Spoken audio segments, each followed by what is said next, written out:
Alabama starts SEC playoff with a big road win, 47-23 on the road at South Carolina with Coach Nick Saban. I'm Jim Dunaway in for Chris Stewart. Toughness and discipline, and it shows on the SEC, in the SEC when you're on the road. Well, there's no question about it. You know, our whole goal today was to play a complete game with our team and get our team to stay focused on the things that they could control, which is their effort, their toughness, and their discipline, to be able to persevere tough circumstances and overcome adversity. And I thought our players did a good job of that. I mean, we could have executed better at times, especially on defense, but we got stops when we needed them in the red zone, and the offense did a great job, I think, of controlling the ball and scoring when we needed to. A hard-fought first half. Here's the highlights.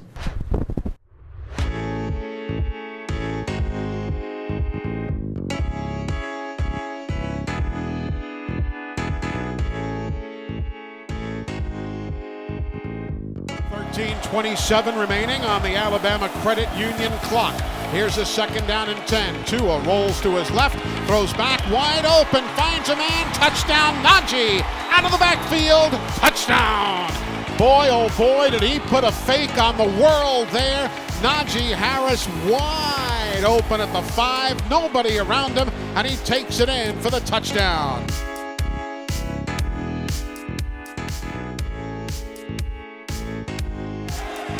Dowdle, the running back. Quarterback under pressure. Hit, throws it away. Incomplete at the 25-yard line. Great penetration by Alabama. The Tide doing a great job sneaking on through.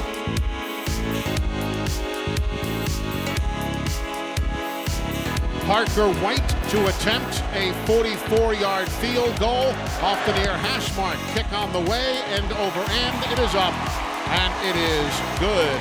So a 44-yard field goal by Parker White. At pickup of a couple yards, Markeo Benton will come in for Lee as a replacement as Helinski is under pressure and he's going down. Big pressure by Alabama's DJ Dale and Raekwon Davis. And Alabama comes calling.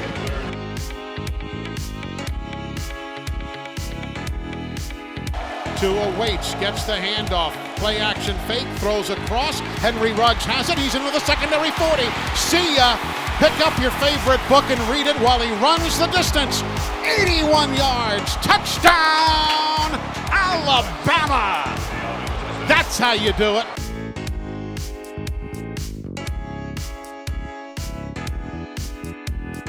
Here's a 3rd and 5, Dowdle to the right side of his quarterback. Alabama waiting. Here's the snap. Helinski stands in. Helinski looks right. He'll throw into the end zone. Caught. Touchdown. Against double coverage, Shi Smith comes down with the football in double coverage. And the Gamecocks have answered the Crimson Tide.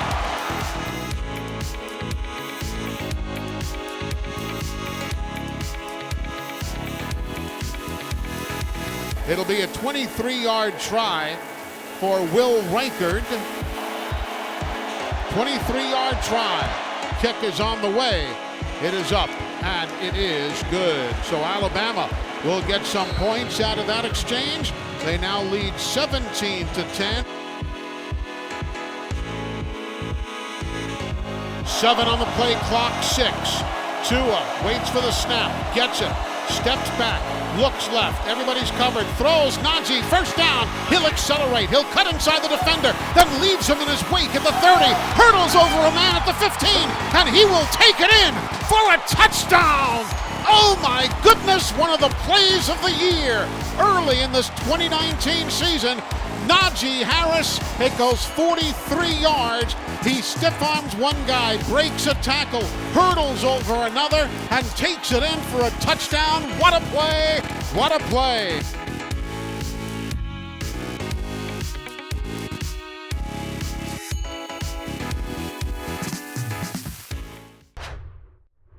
So going into the locker room, you get a great stand from your defense there. Well, and I think that was critical in the game. It was great that we scored, ourselves, but they went right down the field and went for it on 4th down, which really kind of surprised me from the 3-yard line. And our players did a nice job. They kept running the pick route, thinking we'd be playing man-to-man, and we elected to keep playing zone. that really helped us in the red zone today, and that was a big stop right before the half. Tua was having a really special day, and it showed in the first half as he spread the ball around to many different receivers. Well, we had a good plan today. They like to play a lot of middle of the field close, which means they got an extra guy down in the box. So probably half the plays that we called today were run-pass options that ended up being passes. So people are going to say, well, you didn't run the ball that much. Well, we didn't, but we passed it so effectively, and we're not apologizing for it. You know, we've got 4 really good guys that can make plays at receiver, and we got a couple that can make them a running back, and we want to utilize all those guys everywhere we can. And Tua does a good job of spreading the ball around and making good decisions. More big plays coming up. Alabama ahead into the locker room. Second half highlights coming up. The Nick Saban Show is brought to you by the University of Alabama, where legends are made. And by Tiffin Motorhomes, made to move you.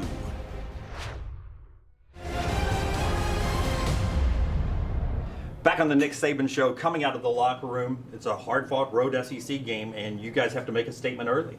Well, and they got the ball first in the second half, and I really challenged our team to, regain the momentum of the game. To go out there and reestablish the momentum of the game, in the second half. And they moved the ball down the field and got a field goal, but we went in and back in on offense and scored a touchdown, and I think that really set the tone for the second half.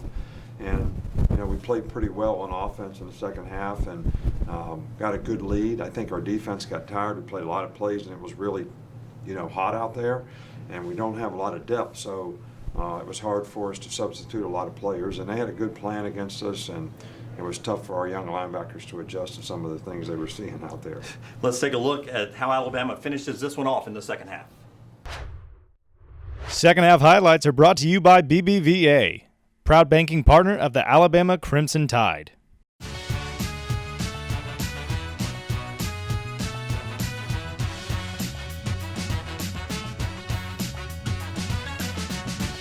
A 28-yard try for Parker White. He hit from 44 yards earlier in the ball game.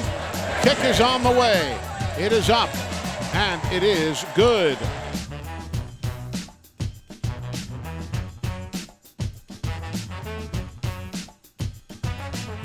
Now the lights are on here at Williams-Brice Stadium. The field in total shadows. Here now on a play-action fake, the throw across. Devontae makes the grab, avoids a defender, to the 10, to the 5. Touchdown, 42 yards. Touchdown, Alabama. That was a beautiful play action that stopped the defense for a moment, and that's all Devontae needed.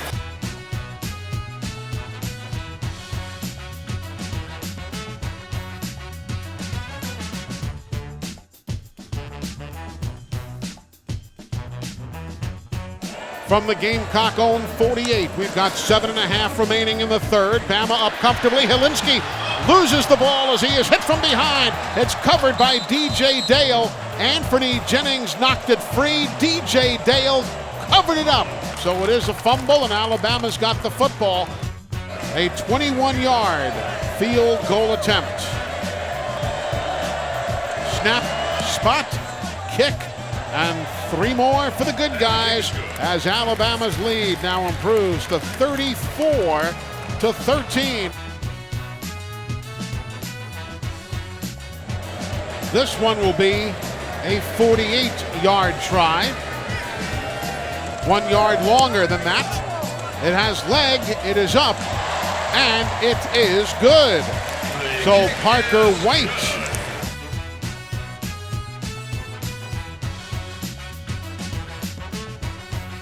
here's a 1st and 10 from the 11. Here now Tua looks left, rolls, throws across. Devontae Smith. Touchdown, Alabama. 11 yards. Another touchdown pass. It's 5th of the day for Tua Tagovailoa. 11 yards to Devontae Smith.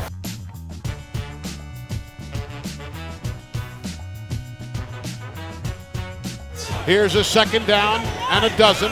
2nd and 13 to be exact. Here the audible being called. Empty backfield, Helinski stands in, launches one towards the end zone. Intercepted Alabama. Xavier McKinney is going to take it back to the goal line and then take a knee. And that is the 4th interception of the year for the Crimson Tide. The quarterback keeper. Does Mack get in? Yes, he does. Touchdown, Alabama. Mac Jones, the QB keeper for a half yard.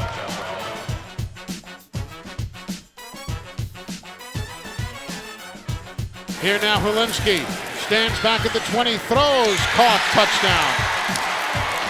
So Helinski found Kyle Markway for a touchdown with 11 seconds to go in the ball game.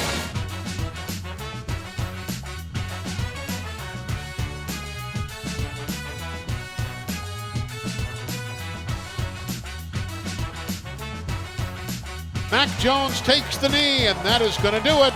Alabama, a winner by a final of 47-23.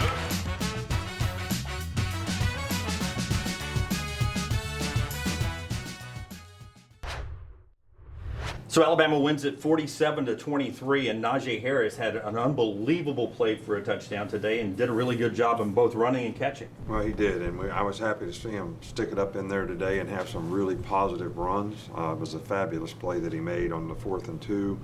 Catch and run, broke a tackle, jumped over a guy. I mean, really, really special. But we had a lot of players that contributed today on offense, and obviously Tua spread the ball around and made some really good decisions, but really excited about that. And I think the most important thing for us to do is we want to show our players the things they did well, all right, but we got to correct the things that we're not doing as well. And we got to get more players that can play winning football and understand what it takes to play winning football in the SEC, which I think will be important. It's going to be great to be back home this week against Southern Miss. Tua with an Alabama record as far as becoming the first Alabama quarterback ever to go over 400 yards with 5 touchdowns in one game. More to come on the Nick Saban Show. Stay with us. The Nick Saban Show is brought to you by AT&T. More for your thing, that's our thing. Proud sponsor of the Crimson Tide. By Trustmark. People you trust. Advice that works. And by Aflac. Get to know us at aflac.com.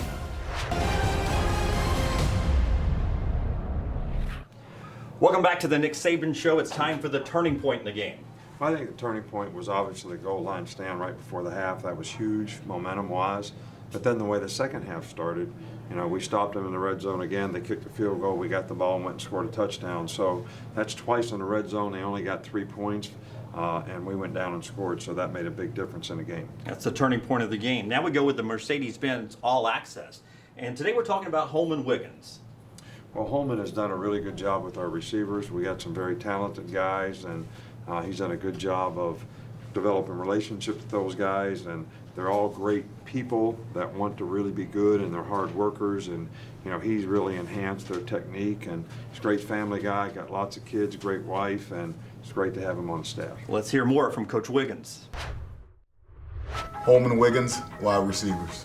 Vertical push, drive, eyes. Oh, give him to me. Give him to me.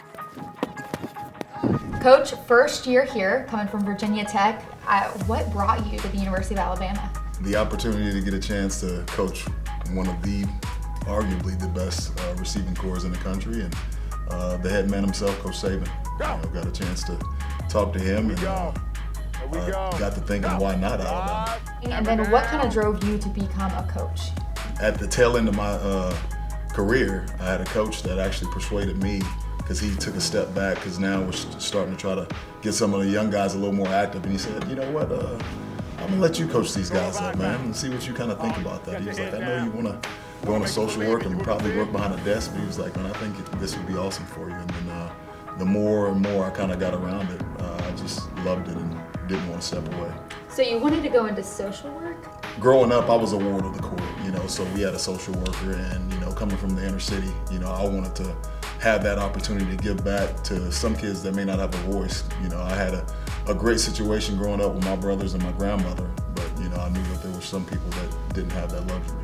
And how would you describe, studying the culture of your wide receiver rooms and how you want your young men that you coach to act? Well, the great thing about this program is there's a system already in place, and it starts at the top. There's no doubt that you get a chance to recruit some of the top talent around the country, but also there's a blue-collar approach that kind of goes with this whole thing. Coach does an awesome job of making sure that guys understand that hard work, discipline, accountability, those are the things that are going to set us apart. So these guys know when they come here, they have to conform to, this program and the culture that's already been set. And what we try to do is just add value to that. So coming in from a receiver standpoint, we still want to be the hardest working group out there. We want to overachieve, and we're still going to focus on the basics and the fundamentals of how to play the game. It was cool, right? You think you can do better? Okay, well, let's work then. The Nick Saban Show is brought to you by Cooper Tires. Roll Tide on Cooper Tires. Visit coopertires.com for a retailer near you. Ask the Coach is brought to you by Academy Sports and Outdoors. Hey Coach, this is Reba from Academy Sports and Outdoors. How important is it to have numerous players play in the NFL?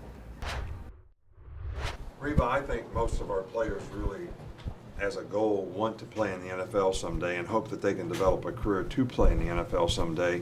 And I think when you have as many guys that have as much success as we have, and I think we have 56 guys on NFL rosters this year, which is #1 in the country, and you're recruiting guys and they have those goals and aspirations, I think seeing all the guys that we have that have played here, have developed careers here, and have gone on to be successful in the league is something that really helps us in recruiting. And I'm really, really proud of the guys that we have that play in the NFL. They represent the University of Alabama and our program in a first-class way, and I am very, very, very proud of each and every one of them. All right, Coach, today we're learning more about one of our great receivers. It's Henry Ruggs today. Tell me a little bit about Henry. Well, Henry is one of my favorites. He's the guy that when we run from one drill to the next, I cover him. I'm an old defensive back, so I always tell him I can cover him, which I think everybody knows I can. But he's got a great sense of humor. He's a great person. He's a good leader on the team and one of the hardest workers we have, and what a fantastic person. Here's more on Henry Ruggs. Henry Ruggs III, wide receiver, Montgomery, Alabama. In the shotgun, quick release, far side, caught by Ruggs. He'll fight, and lean in for a touchdown. Henry, we're going to take it back to the very beginning. First time on a football field. Give me what you remember. Honestly, I didn't even want to play football. I wanted to play basketball, but my little brother went out to play football, and I was out there, and I was like, I want to try it, you know what I'm saying? So I was 9 years old at the time, so I ended up trying it. First year, I scored about 3 touchdowns. It wasn't really much, but I mean, it was fun. We went undefeated. So, and the next year, that was one of my breakout years, and I actually wanted to quit like during the season, but the coach was like almost like my uncle or something like that. I called him my uncle, and the day I told my mom I didn't want to play no more. She was like, "Well, tell your coach." And when I went and told him, like I don't want to play no more. I don't think I want to do it. He just completely ignored my whole statement and was just like, get in line. So, I mean, and that was actually one of my best practices ever, like that day. And from then on, it was just like, yeah, I guess I do this every year.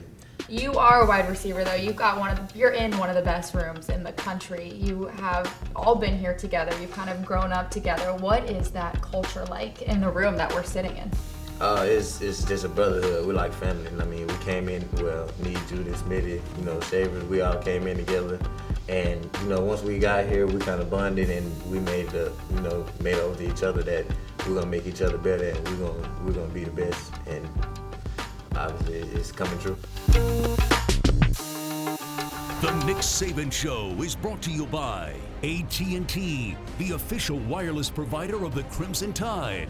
AT&T, mobilizing your world. Here's what's next, presented by AT&T. All right, Coach, Southern Miss, a long history with Alabama over the years. They come to Tuscaloosa next week. Well, it's going to be great for us to go back home and play, but and Southern Miss is always a challenge, for us, and we have a lot of respect for their team and their players. But I think the big thing we want to focus on is it's about what we do and how we do it and how we can get better and how we need to prepare and use this week so that we can improve. And I think players have to understand that, when you don't play well and you get exposed, all the people that you play in the future, they see that and they're going to take advantage of that, and you're going to be vulnerable in the future. I don't care if you're an offensive lineman blocking or a defensive back covering, every one of those vulnerabilities will show up. So we want to eliminate those by helping our team improve. 11 a.m., Bryant-Denny Stadium. We'll see you at the stadium and then right here next week on The Nick Saban Show. The Nick Saban Show is brought to you by Coca-Cola. Share a Coke. By Cooper Tires. Count on Cooper, an American company since 1914. And by Trustmark. People you trust. Advice that works.